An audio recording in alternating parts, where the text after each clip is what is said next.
Good evening. I'm Dr. Linda Scott, Dean at the University of Wisconsin-Madison School of Nursing. I am delighted that you could join us for the 22nd Littlefield Leadership Lecture. Hosting this event reflects the mission and vision of the UW-Madison School of Nursing to educate nurses who are prepared to lead in the profession and society and to improve health for all people. As in past years, our Littlefield Lecture audience is made up of individuals that represent a variety of roles within the nursing profession, as well as interprofessional colleagues in healthcare. I am also pleased to welcome those of you from outside of healthcare who share a conviction to advance social justice. Our work and our progress will be incomplete if we do not come together across professions, perspectives, identities, and life experiences to work and advocate for equity. It is a pleasure to gather in this spirit to learn more about these topics from our 2021 Littlefield Lecture presenter, Dr. Ernest Grant. It is also important and relevant to acknowledge that the physical campus of UW-Madison on the shore of Lake Mendota is on Ho-Chunk land. We respect the history, culture, and inherent sovereignty of the Ho-Chunk Nation and the 11 other members of the First Nations of Wisconsin. We value the presence, contributions, and leaderships of Indigenous people today and in the future. Our commitment to teaching, learning, and research on this land includes addressing the persistent health disparities that have resulted from our history. I am proud that tonight's Littlefield Lecture aligns with this need to understand and intervene on inequities. Our annual Littlefield Lectures provide an opportunity to hear from nurse leaders on complex issues that impact the health of individuals, families, communities, and populations. I would like to thank the Friends of Littlefield for conceiving this tradition and supporting this lecture series. It is a gift to the School of Nursing. This lecture series was established to honor Dr. Vivian Littlefield for her service to UW-Madison School of Nursing. As many of you know, Dr. Littlefield is Emerita Dean and Professor of the School of Nursing, holding the deanship from 1984 until 1999.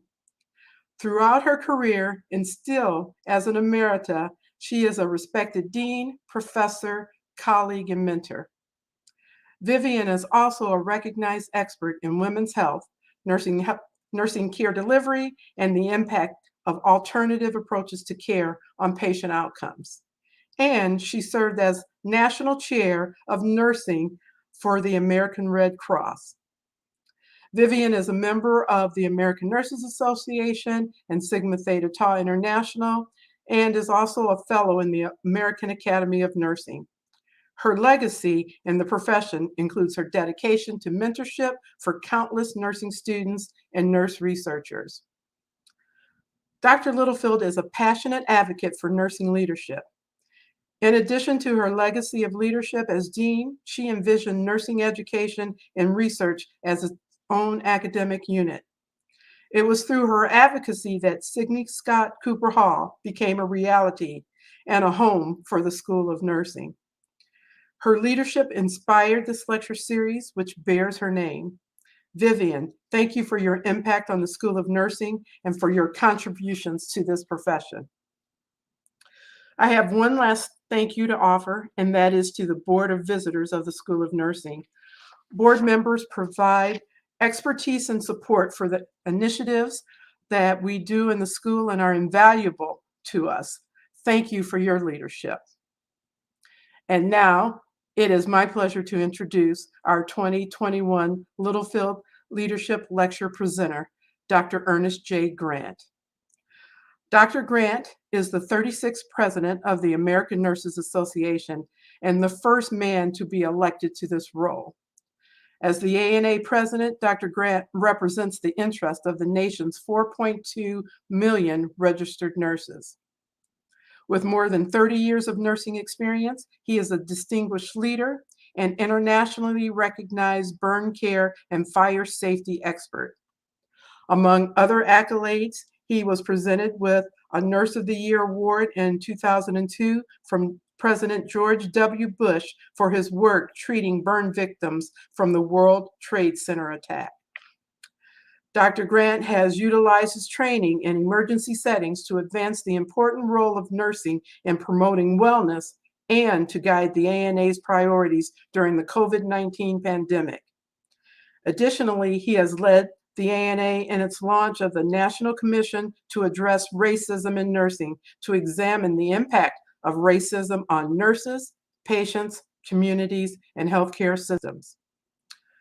Dr. Grant was inducted as a fellow into the American Academy of Nursing in 2014 and was the 2021 recipient of the Academy's Civitas Award for his visionary leadership. I invited Dr. Grant to provide the keynote presentation for the Littlefield Leadership Lecture series because he is truly a nurse leader for the profession and society. His deep commitment to improving lives and his capability as an agent of change has been clear throughout his career. The timing of his service as president of the ANA during the time of a pandemic and a period of social unrest has made his impact even more critical. Dr. Grant's reassertion of our social mandate to protect the public and the role of advocacy in nursing has been a guiding force for us throughout the profession. It is my pleasure to welcome Dr. Grant, who will speak on nurse advocacy, social justice, and health equity, a call to action. At the conclusion of his presentation, I will rejoin him on screen to facilitate responses to your questions that you may submit through the chat feature. Dr. Grant, the virtual platform is yours. Well, thank you very much, Dean Scott. It is indeed an honor to be here with you tonight. And for Dean Emeritus Littlefield, it is indeed an honor to be chosen at this particular point in time to deliver the Littlefield Lecture. I also would like to bring greetings to the faculty and the students of the School of Nursing as well. It's indeed an honor to be here tonight.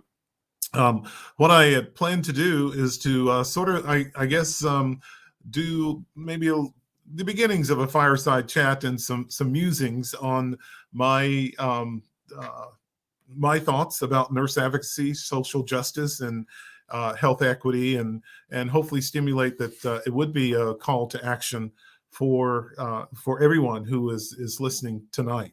So without further ado, we will try to see if the slides will work. So it looks like that they will, and although I'll ask Andy if he would mind advancing to the next slide, please. I do just have a couple of slides about the American Nurses Association that, I mean, wouldn't be president if it didn't talk about my association, right? So sometimes, though, you may hear the term ANA Enterprise and perhaps not fully understand what that may mean, but that is the family of the American Nurses Association, the American Nurses Foundation, and the American Nurses Credentialing Center. These three entities combined make up what we call the ANA Enterprise. And from professional development through advocacy to credentialing and grants, the enterprise is the leading resource for nurses to help equip them with the tools and information and network that they need in order to continue their profession. Next slide, please. A few words about ANA itself. As Dean Scott mentioned, we do represent the interests of the nation's 4.3 million registered nurses. We're at the forefront of improving the quality of care for all. Our core functions is advocacy and professional development, but we could not do that alone. Obviously, we do that in partnership with our 50 constituent and state nurses association and 39 organizational affiliates as well, to speak as one strong voice for the profession. So we're extremely happy to have that that honor. And I would like to say, as a side note, that ANA is currently celebrating its 125th year of serving the nursing profession with all the work that we do. So next slide, please. And now to just sort of take the next few minutes to talk a little bit about what is going on within the profession, particularly when it comes to addressing diversity, equity, inclusion, racism, inequality, and social justice issues. The pandemic, as you know, has demanded most of our attention over the past 19 months. And as an organization, as a profession, and as a nation, over the last year and a half, we have all have stayed focused like a laser on trying to return the country back to as near normal as possible.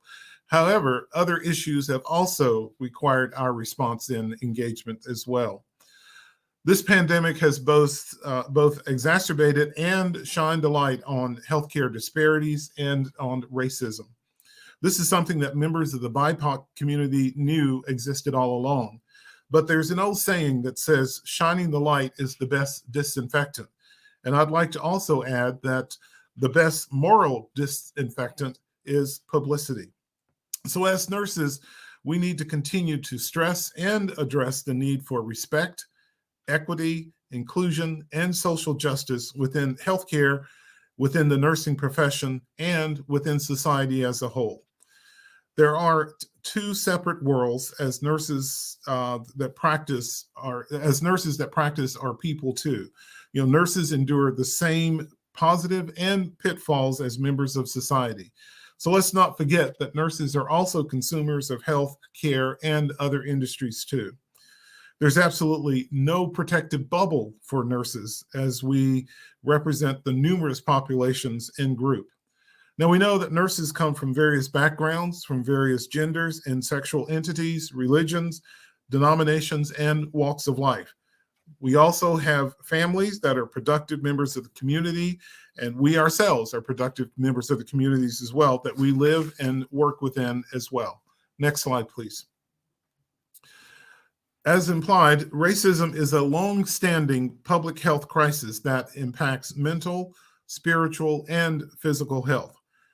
As I mentioned earlier, COVID-19 has exacerbated this crisis and added to the stress in Black and other communities of color, which are experiencing higher rates of infections and deaths. And I've made this commitment numerous times, or have made this comment numerous times about racism being a longstanding public health crisis. Some of the underlying factors that are driving this disproportionate burden of disease are the social determinants of health, meaning the social and economical factors that contribute to poor access to health care and poor health status, including high incidence of chronic disease such as diabetes and hypertension. But again, just keep in mind that to remain silent is to be complicit. Next slide, please. Now, I'm proud to say that during our 2020 membership assembly, ANA's highest governing body adopted a resolution on racial justice for communities of color. It reaffirmed ANA's position against racism, discrimination, and healthcare disparities. Now, this was brought about not only because of what we were seeing as a result of COVID shining the light on the disproportionate in healthcare in communities of color, but also after the death of George Floyd and other Black Americans at the hands of police officers as well.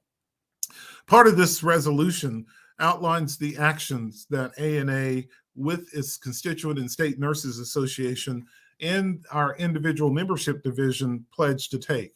Some of those included things such as oppose and address all forms of racism and discrimination, condemn brutality by law enforcement and all acts of violence, champion the code of ethics for nursing.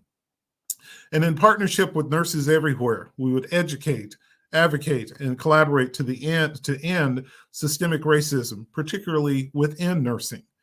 We would advance institutional and legislative policies that promote diversity, equity, inclusion, and social justice for all.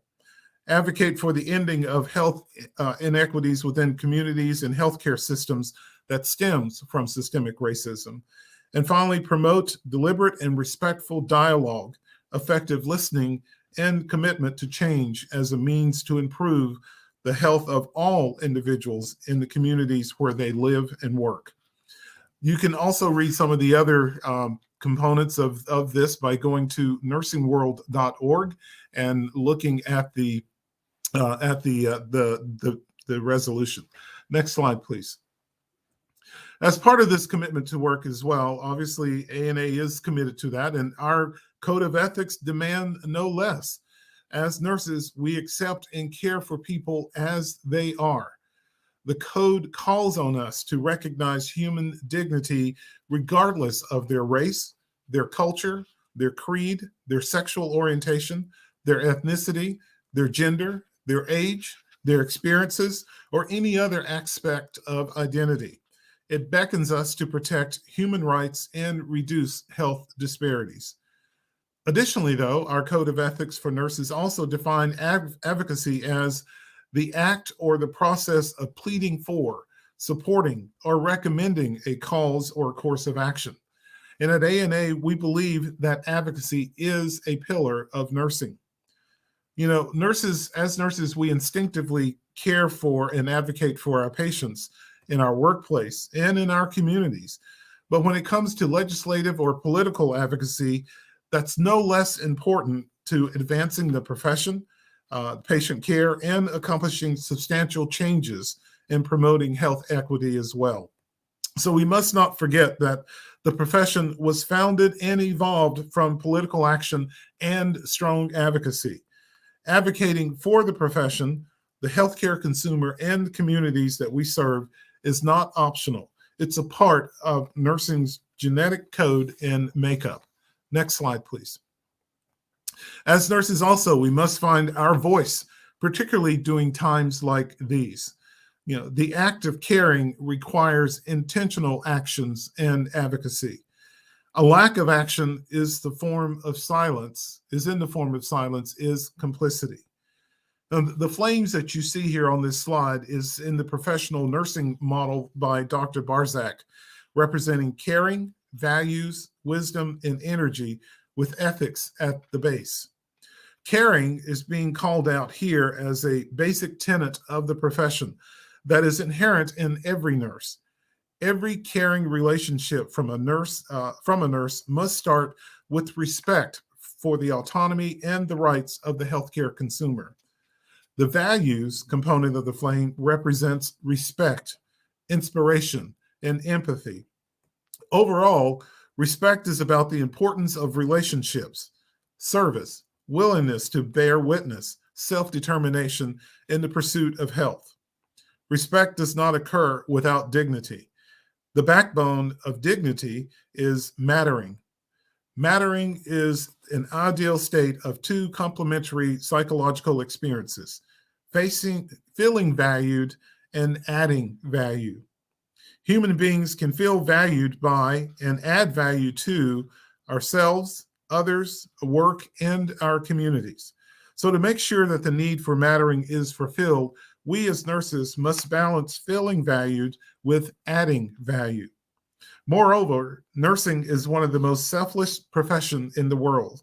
It has a duty to strive for the counterbalance of caring for self as well as caring for others. Next slide, please.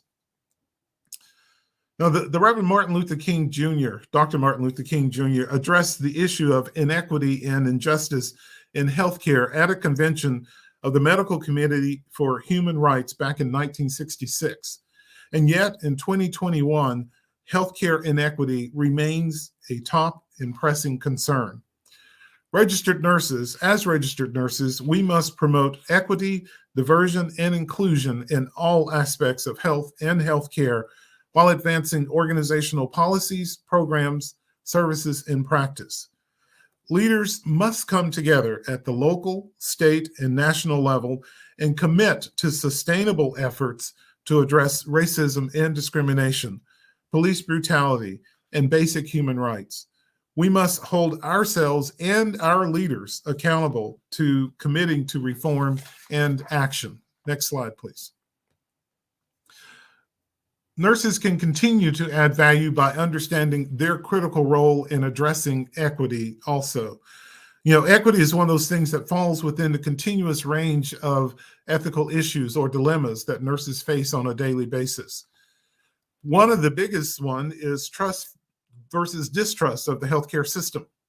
In America, we have a long-standing history of racism, discrimination across our society and within our healthcare system that have caused Blacks, brown, and other many minorities to be distrustful of our healthcare system. Decades of distrust have exacerbated preventable chronic health conditions, maternal death rates, and more in these communities because they do not feel that their voices will be heard or that they will receive proper care. So as a result, many don't seek timely health care and don't have the tools or the resources and the education to live a healthy life. What we're seeing this play out and have seen it play out in the COVID-19 crisis, where the disproportionate impact in cases and deaths within the Black and brown communities is very disturbing. We must put in place solutions now if we want a fighting chance at rebuilding the trust.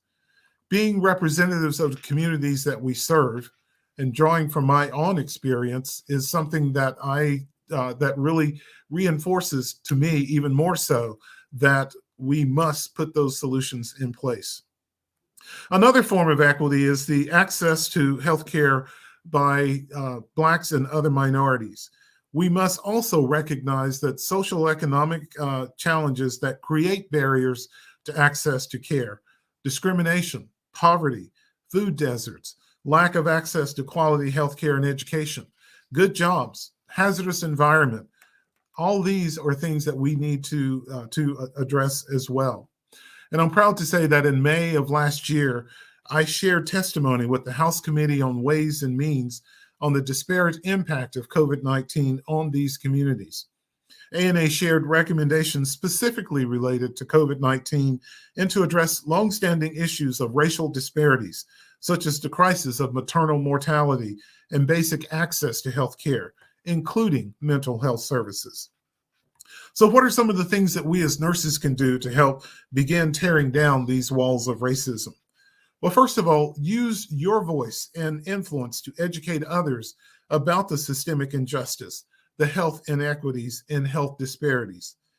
Educate yourself and then use your trusted voice to influence and educate others about the systemic injustice that have caused the riots and the protests being covered in the news. Listen, and when I say listen, I mean actively listen and engage in dialogue with others. Be aware of your own conscious bias and stand up for inequity and call it out whenever you see it. Next slide, please. I am proud to say that the American Nurses Association recognizes progress in most national efforts to eliminate discrimination associated with race, gender, social economic status through improving access into attainment of healthcare and quality healthcare. However, concerted efforts must continue for discrimination to be eliminated in all forms. ANA recognizes impartiality begins at the level of the individual nurse and should occur within every healthcare organization. All nurses must recognize the potential impact of unconscious bias in practices contributing to discrimination and actively seek opportunities to promote inclusion of all people in the provision of quality healthcare while eradicating disparities. ANA support policy initiatives directed toward abolishment of all forms of discrimination. And back in 2015, actually, ANA stated that discrimination in any form is harmful to society as a whole and in opposition to the values in the ethical code of the nursing profession, which directs the nurse to respect the inherent dignity, worth, unique attributes, and human rights of all individuals. Now, you may recall that this strong position statement that you see with a strong stance against discrimination in healthcare, but it doesn't directly address some of the causes of discrimination, including racism. And therefore, we're tirelessly working to elevate awareness of racism and harms associated with it. Through the work of the Commission, which I'll talk about in just a moment, this is not an issue that can be quickly fixed or a short-term issue. It's a lifelong issue, and we will continue to work towards racial and social justice and equity. Now, you probably, if you are a member of ANA, you probably were notified that ANA just issued a new scope and practice standard. And in the latest edition of that standard, we insisted on a departure from the traditional educational requirements of cultural competence training. We argued that a process or journey must be embarked upon for lifelong learning. The journey is a deep understanding that informs acceptance of others, which is not easily achieved using a reductionist method of reading a few paragraphs about those who differ in their background and experiences. We propose a long-term investment to achieve deepening cultural humility, which is an endless commitment to learning to inform the continuous reshape of our worldview. This will pave the way for harmony, for grace and understanding towards each other and those that we serve and care for as well. Next slide, please. So when we talk about diversity, equity, and inclusion, otherwise phrased as DEI, these are concepts that typically are looped together. These concepts have taken center stage since the senseless murder of George Floyd last May. Healthcare and professionals of nursing is facing a hard reckoning. We're taught to treat each patient with respect and dignity, regardless of their culture, race, religion, and all the other identifiers as we talked about. And as we want to open our professional doors to nurses from all backgrounds. The reality, however, is that we have a lot more work to do before we can call ourselves a model of diversity, equity, and inclusion. To start, we need to clean our own house. We must acknowledge and apologize for the segregation that nurses were subjected to in the past. And I have the ANA staff working on an apology statement, which hopefully will be ready before the end of the year. But know that eradicating racism in nursing begins with us. Next slide, please. Recognizing that, last fall, ANA's board of directors voted to convene a steering group to explore racism in nursing and created a national action plan to guide diversity, equity, and inclusion efforts within the profession. The National Commission to Address Racism in Nursing emerged. The commission is led by the ANA, the National Black Nurses Association, the National Coalition of Ethnic Minority Nurses Association, and the National Association of Hispanic Nurses. The commission has approved its vision, mission, and goals, as you see here, and added a definition of racism that will be used in conjunction with the work of the commission. And I'm proud to say that this definition of racism is a nursing definition. ANA also announced the selection of Dr. G. Rumey Alexander as the scholar in resident who focuses on addressing the persistent problem of systemic racism in the nursing profession. And as ANA scholar in residence, Dr. Alexander will engage with ANA and the commission to support the scholarly underpinnings that will help propel the national discussion. And by leading national discussions within nursing professions, the commission aims to own, amplify, understand, and change how racism negatively impacts colleagues, patients, families, and communities, as well as the healthcare system. I encourage nurses to become role models of anti-racism for other professions to follow. And we must be intentional and do more to bring in more minorities and men into our profession. Next slide, please. Since the inception of the commission, it has been intentional and bold in leading a national discussion to address racism in nursing and to create safe and liberating environments as well as an anti-racist profession for all nurses.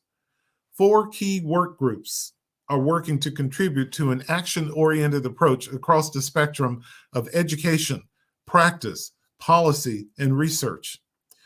In addition, we have engaged in 6 listening sessions so far with approximately 12 to 15 nurses, particularly nurses of color, to learn more about their experiences as nurses of color, strategies that they use to cope, and possible solutions. Through these 6 sessions, there's been some remarkable similarity in experiences. There's a heavy emphasis on listening during these sessions. You may not get all the questions, get the answers. Excuse me, you may not get all the questions, but many have used one or two, depending on how the conversation is going. Facilitating these types of sessions requires some skills in helping to manage the storytelling while also helping to bring out all the voices in the room. And a more fulsome toolkit will be forthcoming as the work of the Commission continues. The Commission is facilitating a national discussion about experiences of nurses of color and the impact of systemic racism. And we aim, the aim of developing an action-oriented strategy for change. The Commission meets monthly to explore the issues of systemic racism within nursing through the varied insights and perspectives, to include subject matter experts and scholars on the issue as well. Some of our upcoming events is on November 2nd. We will have a summit in regards to that. On November 17th, Navigate Nursing webinar featuring Marcus Henderson and Dr. David Williams, Future of Nursing co-chair and subject matter expert on racism in the public health. We also, the first quarter of 2022, will have a quick video series on anti-racist behavior. The first and third quarter of 2022, there would be Racism Echo Educational Series. May of 2022, we are anticipating the first committee report, which will be a scope and practice standards. And in the third quarter of 2022, there will be a virtual forum on racism in nursing as well. Next slide, please. Currently, there is a survey which I would encourage everyone to please take. This is we invite all nurses from all backgrounds, races, and ethnicity to participate in the survey on racism in nursing in the workplace. You can see there the survey link underneath the picture there, or you could go to nursingworld.org and type in racism survey as well. But it is important that we capture all perspectives and insights, the good and the bad. That is the key to forge change within the nursing profession. This survey is very brief and will take only about 6 minutes to complete. And as I said, the link to the survey is there. The one caveat is that we are running out of time. The survey is only available until 12 o'clock midnight on October 28th. So I would encourage you to please, between now and the 28th, please go and access that site there. Next slide, please. So one of the things that ANA has also done is prioritize caring for nurses during a frustrating and scary time for healthcare workers. As nurses, we learn how to process death, but the number of patients that have been dying daily from COVID was unprecedented, even for the most seasoned among us. Nurses are burnt out. They're feeling like they've gone beyond their capacity. And as we navigate the pandemic impact, health disparities, racial inequity, and workplace and community violence, I know they're saying, I can't give much more. But there's some things that I would encourage us all to do. Next slide, please. One of the things that we've been very grateful for at the beginning of the pandemic is to do surveys with the help of the American Nurses Foundation to find out what is going on in the minds of nurses. What are nurses experiencing? And we've been able to collect data from nurses about their experiences on the front line, and that has been a priority of the ANA and the foundation. We're listening and we are responding.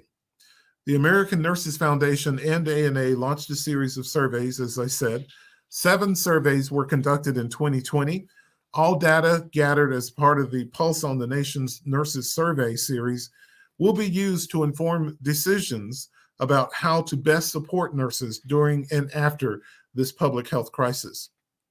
In March of this year, the American Nurses Foundation released the results of a 1-year COVID-19 Impact Access Survey.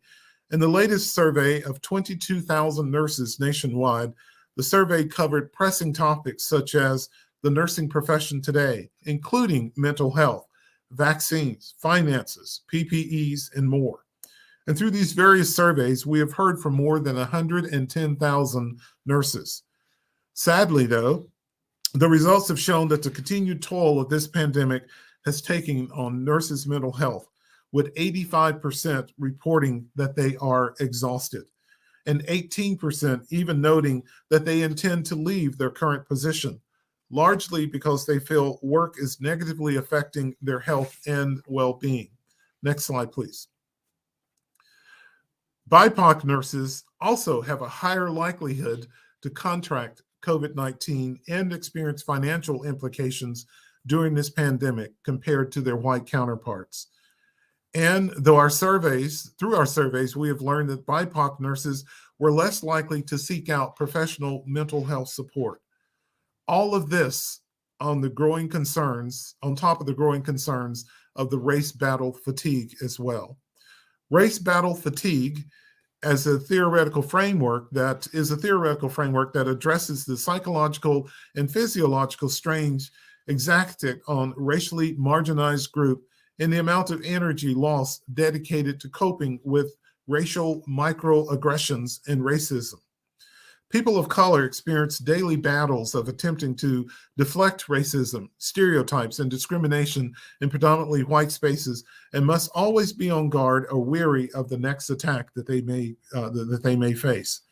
The psychological symptoms of racial battle fatigue includes anxiety, emotional and social withdrawal, denial, anger, nightmare, and hypervigilance. Some of the physiological symptoms includes an upset stomach, tension, headaches, high blood pressure, loss of appetite, elevated heart rate, and ulcers.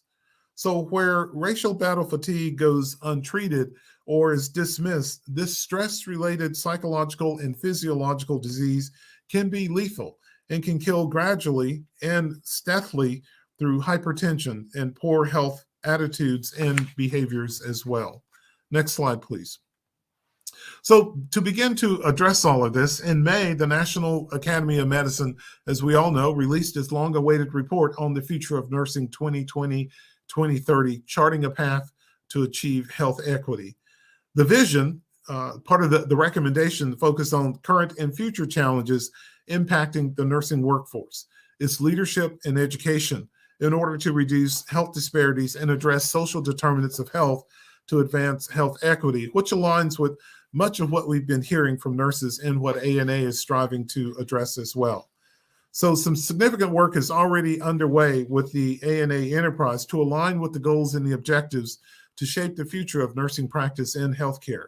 Some of this work includes, again, addressing racism within the nursing profession, leveraging the power of nurse-led innovation to drive and lead transformative change, advancing priority nursing practice, policy, and advocacy issues, calling for major investment in nursing education, promoting nurses' health and well-being through programs like Healthy Nurse, Healthy Nation and the Well-Being Initiative, and increasing awareness of the values of credentialing among individual registered nurses, the programs and organizations as well. Next slide, please. So as you can see, we have our plate full, but I just want to do a quick recap of what is going on, because when I assumed the presidency 3 years ago, an ongoing priority of my presidency at that time, and still is to increase the diversity of nurses in practice and to better reflect our nation's population. It's also critical that everyone feels welcome in nursing and ANA and all that is supported, and everyone is supported throughout their career as well. And I want to say here that I take seriously the responsibility to lead ANA during these turbulent times. ANA is committed to implementing comprehensive strategies to address these inequities. As nurses, again, I must say that we must continue to take action and to advocate for the commitment to social justice and health through actions and advocacy to address the social determinants of health and promote well-being in every zip code. For social systems and structures by using our voice to drive transformative, action-oriented policies and address inequities and promote social justice. For the professional nursing organizations to actively engage in the political process, particularly those that address public health and the profession of nursing.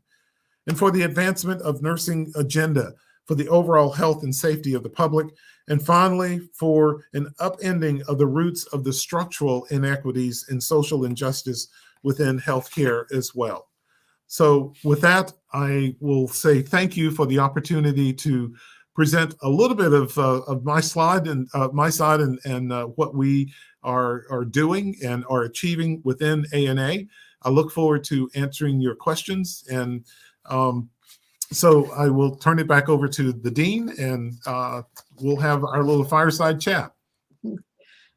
Thank you, Dr. Grant, for an excellent presentation on very important topics. We do have some questions that have come forward in the chat, and I'd like to start with one of our international attendees. He's really interested in hearing more about how state-based nursing regulators in the U.S. have been addressing issues of cultural safety and racism in healthcare. You've spoken about the work that ANA has done as a professional organization under your leadership. Can you speak to changes that regulators may be doing in order to address these issues? Yes, thank you, and thank the person who asked that question. I did not go deliberately into it, but you will recall that well, first of all, I did mention the 4 groups that are co-leading the Commission to Address Racism in Nursing, but we have just about every nursing organization at the table. There's actually a total of, I believe, 39 commissioners. That's not even including individuals who are serving as subject matter experts as well. But the whole idea with that, if you recall, I said that the commission work will be towards nursing education, clinical practice, research, and advocacy. So getting around to to answer the question, our hope is that once our document comes out, which will be scope and practice standards, related to that, that regulatory agencies such as the National League of Nursing, they will go in and evaluate if they're doing a survey of a nursing program. Hopefully they will adopt our practice standards. And so that will become part of the review. So when they're at a nursing school, they will say, we have adopted the scope and practice standards of the Commission to Address Racism in Nursing. Show us how you are incorporating that in your educational curriculum. The ultimate goal is that from an educational perspective, not only will this drive change, in other words, some of the, sometimes, well, let me put it this way. When a new nursing student is accepted into a nursing program, in my opinion, they're just like a newborn baby. They're not born with prejudice. It's something that is learned. It could be learned from textbook. It could be learned, obviously, once they graduate and are in clinical practice. It's learned that way as well. But sometimes when you're told people from a certain culture or ethnicity, let's say, for instance, the way that they handle pain and et cetera, because it's in that textbook, we sort of believe that. But it is hoped that with the application of the scope and practice standards, that is going to not only change the way textbooks are written and the way that we discuss culture and races, but it will also change the NCLEX exam as well. The NCLEX exam tends to do a lot of scenarios as they're trying to answer questions, pulling from different aspects that the student may have studied. But hopefully, we see drivers of change coming in that way as well. And another way, perhaps, even in the clinical setting, sometimes as a new grad, you don't want to muddy the water, so you sort of go along with with what people may say. If I am working in the emergency room and I see that we have a frequent flyer, and someone that I see as a mentor, they've already have begun to think of this person in a certain way, then I'm going to perhaps think that way instead of calling into question. Maybe we need to really look at that person and ask, why are you coming to the emergency room so much? And it could be that, they have to work during the day, or there's no health care where they are at, or they don't have a primary care provider. So we have to, really, get to know that individual before we begin to instantly make up our mind. So I hope that that answers that question. Okay. Thank you very much, Dr. Grant. Mhm. Here's another interesting question, or at least wanting your perspective on, concerning cultural competence and cultural humility. It seems that humility reflects an attitude, whereas competence entails a behavioral dimension. What are your thoughts on that? I would agree with that, but we also, what I would prefer to say is that actually it's a combination of the two together. We obviously we learn things in a certain way, but it doesn't hurt to be a little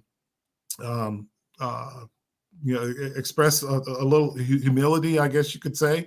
I think we learn more when we are in the when we do use that humility approach. It lets us know that to me, it puts us on the same level playing field as the individual that we may be talking to, or trying to to gain some information from. And usually you're going to find that the individual is probably going to be more open and able to talk with you a lot more than if we have the I'm up here and you're down here sort of attitude. Mhm. Great, thank you. Mhm. Another question has to do with looking at examples or exemplars of anti-racist policies in healthcare institutions, public health organizations that may effectively protect BIPOC health professionals and patients. Do you have any examples or exemplars that you could think of to share with us? Uh, Not that I can think of. I do know that as the commission, we are gathering a lot of that information. Those are things that we are exploring as far as what are best practices. Some of these we're getting from, as I mentioned, with the listening sessions that we have done and will continue to do. We're getting information from those. And what we want is the best of the best, so that I see this document that we will be coming up with as a transformational document, and and one that will be drivers of change. So right now, I really don't want to call out any one in particularly, for fear that someone's going to say this is the one that the commission has endorsed and we haven't quite or has taken on, and we haven't quite done that yet. So I hate to sound a little sketchy, but I hope the writer of that question would be understanding. Sure, and we look forward to the results of that. Sort of going back to the previous question, there seems to be two divides: clinical competency and cultural competency. Mhm. Are they integratable or taught separately? What is the best practice to integrate the two? Oh, it's a great question. To me, I think it's important and imperative that they be taught together. There is it depends upon the approach and how that may be done. Part of that with the cultural competency, if you will. I think you may recall that in my presentation, I used the word actively listening a couple of times, and I think that's where we tend to get that, or or to gain better, I guess, or better insight when we are looking at cultural competence that way. And by that, it's important that we actively listen to the individual and not just draw conclusions because of someone's ethnicity or their race, and we begin to suddenly put them all in one box. You're missing out on knowing the individual when you begin to do that. I could have myself sitting here, and I could have one of my four brothers sitting right next to me, but we're entirely different. But someone could could easily say, oh well, because you're two African American men, I'm going to automatically draw some conclusions about you, and they could be totally missing the whole picture. So that's why it's important that we we do that one-on-one, and that we actively listen, and what is the person telling you, and then that's the best way that we're going to be able to provide care for those individuals in those particular settings. Sure. Well, Dr. Grant, you also mentioned about our need to diversify the nursing workforce and how we really need to move the needle on that. Mhm. Do you have any thoughts or recommendations, especially for all of the nurse educators who are participating tonight, on how we can continue to do that? Well, absolutely. As I mentioned, that was one of my, and still is one of my priorities as president, because I'm a firm believer that nursing should be representative of the people that we serve. And some of the ways that I was, before our friend COVID poked his ugly head up, one of the things that I was doing was having discussions with Boys and Girls Club of America. They have these clubs, or excuse me, these activities where they invite boys and girls, from the community, and invite in people like engineers, pharmacists, doctors, and et cetera, to talk about their career, to talk about the need to take those STEM courses and to do very well, and and what a possible career that would be. My conversations with them was to say, why not invite in nurses as well, particularly nurses of color, and also men who are nurses as well, and let them talk about a career in nursing. We take the exact same STEM courses that engineer or that pharmacist or that scientist is going to take. We can talk about all the wonderful things that we as nurses do. It's one of the things that I found is that the public, we have the respect of the public, but if you ask the public what it is that a nurse does, they will probably say, I don't know, but I know they work at that hospital down the street or something like that. They don't realize that we are everywhere. We're not just in acute care, or long-term care, or public health, but we have our own businesses. We're in industry, we're in research. I know nurses who work at NASA, to spark that idea. Another thing that I would encourage the professors to do as well is that it needs to start very young. Another organization that I belong to, we have adopted the third grade at one of the local elementary schools, and we go in there. We've started going back in there now once a month and work with those kids, and they know that we are nurses. Now, I'm sure that probably a lot of the people who are participating tonight, they don't know that I am 6'6". So when this big 6'6" guy comes in and and he says that I'm a nurse and and everything else, I'm hoping that there is a black or brown boy that is there, or any other ethnicity that may be there, who will look up at me as a role model and say, well, if he can be a nurse, why can't I? So it needs to start at that, probably around third grade, and keep reinforcing that as much and as best as we can. I do know that some high schools have like the health occupations club and et cetera, which those are very good, but it's a little too late at that point, because by then someone probably has already made up their mind as to what healthcare profession they want to go into. But if we as nurses would like to continue to be that role model and to encourage more people to go into the profession, one, we need to emulate the ideal nurse that we want to see, but we also need to show that presence in the community as well, and have those those little boys and girls ascribe to us and look up to us as a mentor. Great, thank you, Dr. Grant. You mentioned earlier about nurses needing to be present and using their voice. And if you think about the last couple of years, it's with everything that's happened, it's been a time where people are really more cognizant of what's happening in relationship to racism. How do we overcome the fear that some people have by wanting to talk about it, but not knowing the right thing to say, or what they're saying may be perceived as being racist? And how do we move those conversations forward? That is a really great question, and I think one of the first thing that we need to think about, regardless well, irregardless is not really a word, so I'll just say regardless of the race or ethnicity that the individual may be, know that we all come with our own prejudices or preconceived notions or things of this sort, but it's a matter of being willing to set through and have those difficult conversations. We've got to push through that. Just because someone is making a comment or a statement and they may say white people this, or black people this, or other ethnicities that, it doesn't necessarily mean that they're specifically talking about you.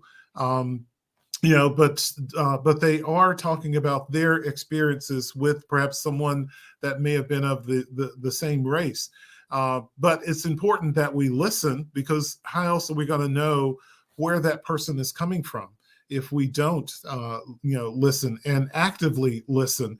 And don't be afraid to ask those questions and say something like, well, what I hear you saying is that correct or not? Ask for confirmation. Am I really understanding that?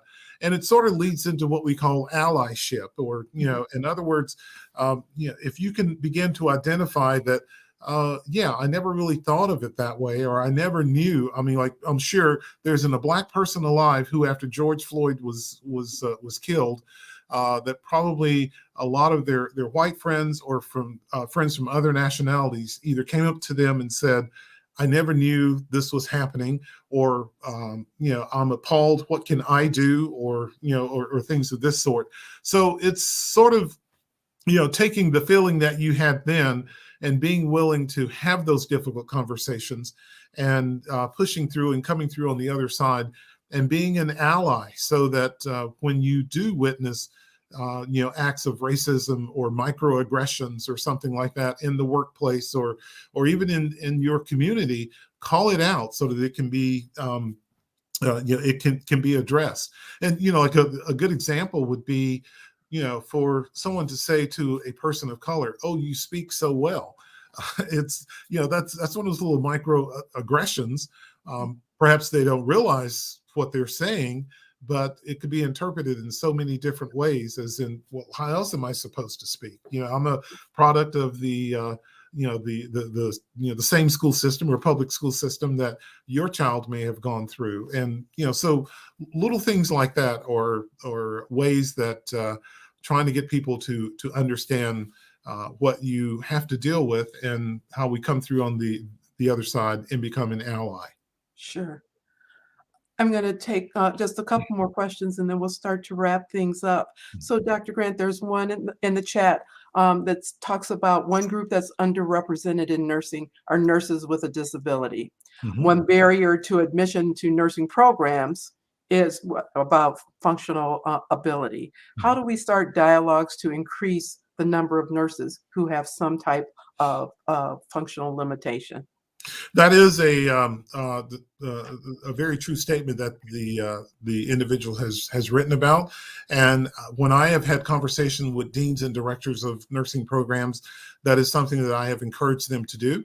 I will say that right now, the American Nurses Foundation has just issued a RFA for what we call reimagining nursing. And not only is this looking at the new ways at which nurses can be educated, but it's also an opportunity for, we will be funding 11 pilot projects. And, being, well, for individuals who want to become nurses who may have disabilities, this is a great opportunity for someone to submit an RFA as to how we can begin to address those, those issues. Of course, the other thing too is you do have, in some cases, the Americans with Disability Act, on your side, and those are some things that needs to be addressed. And I know that there's a nurse in California who has actually started a movement regarding that, to have more, more nurses with disabilities to be able to, to practice. Obviously, sometimes in some cases they may not be able to be active at the bedside, but that doesn't mean that they can't be doing other things within the profession that still makes them a contributing member, and being able to contribute to the profession, as well as contribute to the body of knowledge that we have, or growing body of knowledge that we have as nurses also. Okay. Great, thank you. So before I ask the actual last question, I think this is also interesting that I'd like to hear your perspective on. In the publication, The Sum of Us, McGee demonstrates how inequities hurt everyone, not just the targets of the inequity. How has this borne out in healthcare and/or nursing, and what should we do about it? Oh, that is quite a true statement, and I think probably the best example that I can give is that when we look and see that it affects one, but it also affects us all. Because let me give a good example, or what I think may be a good example.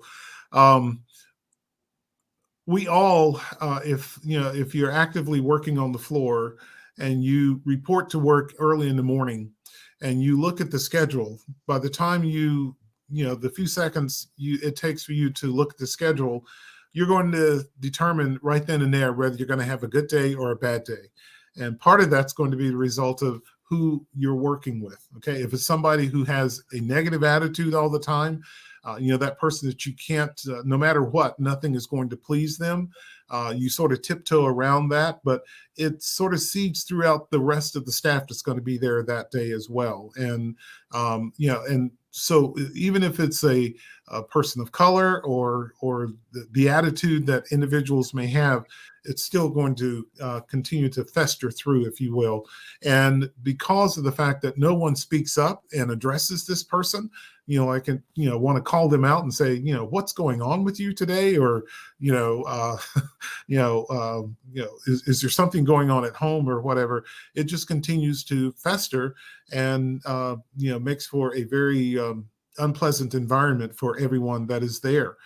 So no matter what you do, it's if that person's around, it could be considered the wrong thing to do. So I'm not sure if that's a really great example of that, but it does. It affects us all.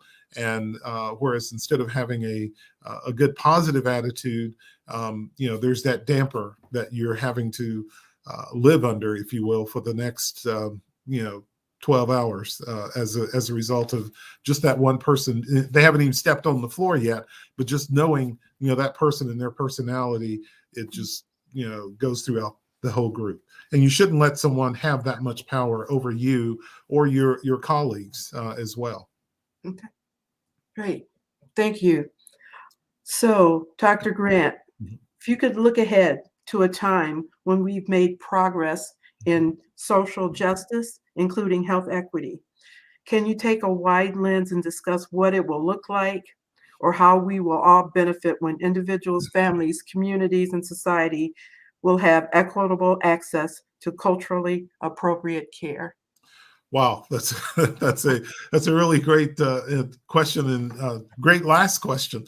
What I see is that everyone would be entitled to the same health care, no matter their social economic status, regardless of their race, creed, et cetera, sexual orientation. And actually what that will wind up doing is I see driving healthcare costs down, because if you're able to to manage individuals with chronic illnesses, or by having access to healthcare within your community, and knowing that you're getting top-notch healthcare and that you are actively participating in the healthcare, you have a healthcare provider who actually listens to you, and et cetera. I see the world as a better place. I see nurses championing this cause, particularly maybe getting more advanced practice nurses into those communities where healthcare is, or you have the healthcare deserts. But by being able to be on top of things, and being in the community, understanding the people of the community, how they exist, what their beliefs are, and things of this sort, makes things heck of a lot better. So I see, a phenomenal change in healthcare at that particular time. One of the things that I would like to say is that I also see nursing being more autonomous, within the next few years or so. And it's something that I plan to push towards as we begin to hold meetings to address the nursing shortage. One of my goals is to try to get nursing itself out from under the room and board costs that that you're charged. I figure if a pharmacist or respiratory therapist or physical therapist can charge for the service that they provide to a patient, nursing should be able to do that as well. We should not be seen as a commodity and included in room and board. We should be autonomous and be the true profession that we purport to be. So, Sure. Well, thank you very much. It is time to bring our session to a close. Dr. Grant, it has been my pleasure to host you as the keynote speaker for the 2021 Littlefield Leadership Lecture. Thank you for sharing your conversation, your insights, your perspective with our audience. And there are many comments that are in the chat that thank you for your presentation, your leadership, your vision, your guidance of the nursing profession during this very difficult time. So thank you again, and thank you on behalf of our audience. Thank you very much for having me, Dean Scott, and kudos to everyone and students. Good luck. Thank you. I also want to thank our audience members for joining us and providing thoughtful questions. And I would also like to thank the members of the School of Nursing faculty and staff for planning and supporting this event as an important part of our mission to develop leaders for the profession and society. So everyone, again, thank you for joining us. I hope you have a great evening, and we look forward to seeing you at the next School of Nursing event. Good night.